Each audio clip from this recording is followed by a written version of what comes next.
The America's Cup Yacht Race is the longest-running sports competition in history. Winning the coveted silver trophy is sailing's most prized achievement. Australian John Bertrand was the first skipper to win the Cup away from the United States, and he's determined to win again. But little does he know that his 1995 challenge will go down in history in a way he could never imagine. He comes to San Diego with a floating masterpiece of engineering. Her name, oneAustralia. The $3 million racing machine is a favorite to win. It's sleek, fast, and so lightweight that Bertrand boasts 2 men can lift the shell of the 85-foot hull before all the equipment is put onto the boat. Well, this is the latest, most advanced carbon fiber space-age technology that we know is available to be built at any one time. So extraordinary piece of engineering. The computer-designed and monitored craft is pushing the edge of technology, but it will pay a price in a trial race against New Zealand. On that day, the weather conditions were extreme, the average 22 to 25 knots of true wind. We put in a message to the race committee of the day that we felt that it was too extreme for these very fragile boats, so designed for 6 to 12 knots of true wind, not 22 knots. Along with the wind, heavy rains pound the lightweight boats, mercilessly slamming them into 12-foot swells. Still, the race continues as oneAustralia chases Team New Zealand through the squall. Then, without warning, the unimaginable happens. I hear a gun barrel explosion come from within the hull. It's a little bit like being inside of a drum and someone beating it from the outside. A huge crack, an explosion. And it became obvious to me that something terrible had gone wrong. Beneath the surface, the boat's 20-ton keel, which helps keep the yacht upright, is tearing off. It rips the bottom of the boat open like a tin of sardines. And to our horror, the boat starts to split in two. It was obvious that we had to abandon the ship because the boat was sinking very rapidly and we needed to get people away from the hull. The boat was then sinking at such a rate that there's this issue of being sucked down with it. Crewman Mark Richards finds himself in dire straits.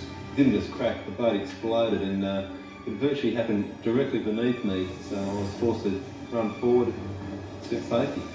As the boat folds up, crew members jump overboard. They swim as far from the boat as possible to avoid being sucked under or tangled up in one of the yacht's many rigging lines. Mark Richards stands at the bow of the boat trying to convince teammate Don McCracken to jump, but Don can't swim. I was saying, come on Don, let's jump, let's go, and he said, no, it'll be okay, and we actually couldn't swim, but once it started going, he did realise he was going to have to jump. And to go into that grey-blue morass was something that was like a horror story. So you turn from being a sporting event to a survival contest. Rescue boats are right there, fishing the stunned men from the Pacific as the 115-foot mast disappears. I'll never forget the rest of my life turning around and seeing the wind gear on top of that mast, that carbon fiber mast, disappearing below the ocean level so quickly, with literally just a hiss as the boat went down. The catastrophe unfolds in 90 seconds, and the 85-foot, $3 million oneAustralia vanishes forever. Captain Bertrand makes a head count and sees everyone has been rescued.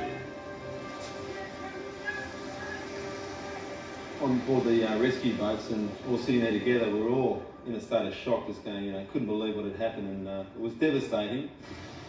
Never in the history of the America's Cup had a yacht gone down. Only a floating sailbag is left to mark its watery grave. Immediately, oneAustralia officials investigate what could have caused this high-tech piece of sailing machinery to snap like plywood and sink like a stone. The reason for the yacht sinking was probably a combination of many, many factors. One is we probably hit a whale about a week earlier. Bertrand and his team suspect the force of the whale hitting the boat put extra stress on the hull, causing it to weaken. Another contributing factor was the extreme weather conditions. 22-knot winds and rain squalls were near the top of the range that the yacht was designed to handle. And third was the failure of the port primary winch, the mechanism that helps wind in the giant headsail, When it broke in mid-race, crew members had to make do with a smaller winch nearer the stern of the boat. This change placed an additional 4 tons of tension onto the second winch. So that again put a different type of stress condition through the deck, which the boat was never designed for. This pushed the mast down into the boat, causing the deck to bend upwards at both ends. Now, the severely weakened hull started to crack and ultimately broke in half. We pushed the envelope so far that the boat exploded. The bottom line is it wasn't strong enough. In hindsight, if we had have had perhaps another 20 pounds of extra carbon fibre within the hull, perhaps history would have been different. Despite this unfathomable setback, Captain Bertrand and his crew prepared their training boat and set out to race again. They won this race, but ended up losing the right to challenge the Americans for the cup.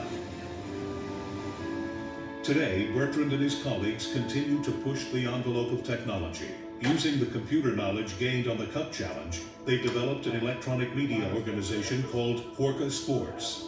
Their website allows online users to watch live digital coverage of other athletes who also dare to push the edge. Bertrand believes that promoting such daring endeavors is the only way to make progress. He also acknowledges there is always a risk. The penalties, if you go beyond that, beyond the envelope, can be catastrophic. And of course, that's what we saw when our race boat sank. If that boat had held together, it could have very well won the America's Cup and history could have been changed again.